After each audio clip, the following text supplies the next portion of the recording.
नमस्कार मंडळी, मी प्रमिला माझ्या नवीन यूट्यूबच्या चॅनलवर तुमच्या सगळ्यांचं स्वागत करते. तर मी आज बनवणार आहे गव्हाच्या पिठाचे मोदक. गव्हाच्या पिठात थोडं मीठ घालून घेते. हे पीठ मी मळून ह्याचा एक गोळा तयार करून घेणार आहे. चपात्याला जसं आपण पीठ मळतो तसाच एक गोळा तयार करून घेणार आहे. पिठाचा गोळा तयार झालेला आहे.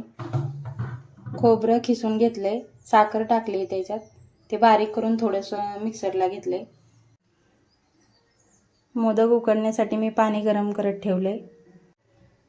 मंडळाच्या गणपतीसाठी आज मी मोदक बनवते. उद्या मंडळाचा गणपती जाणार आहे. छोटे छोटे मी असे गोळे करून तयार घेतले.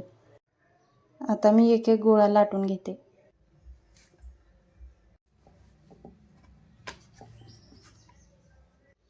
लय जाड पण नाही लाटायची, लय पातळ पण नाही लाटायची, एवढ्या आकाराची लाटून घ्यायची. हे अशा पद्धतीने भरून घ्यायचं.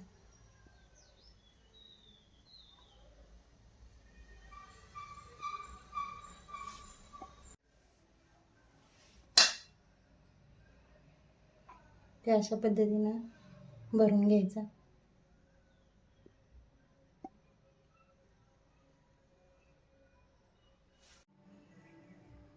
पाणी गरम झाले. आता चाळणवरती ठेवून त्याला थोडं तेल लावून घेऊन त्याच्यावर असे मी तेल लावलेलं आहे, त्यामुळे खाली मोदक चिकटणार नाहीत आपले. मोदक तयार करून झालेले आहेत. आता उकडण्यासाठी ठेवायचे आहेत. गॅसवर मी पाणी तापत ठेवलं होतं. आता उकडायला ठेवते मी मोदक. 20 मिनिटे मोदक ठेवते. मोदक खाण्यासाठी तयार झालेले आहेत. हे मोदक मी हाताने बनवलं आहे. मोदक कसे झाले कमेंटमध्ये नक्की सांगा. रेसिपी आवडल्यास लाईक करा, शेअर करा, सबस्क्राईब करा.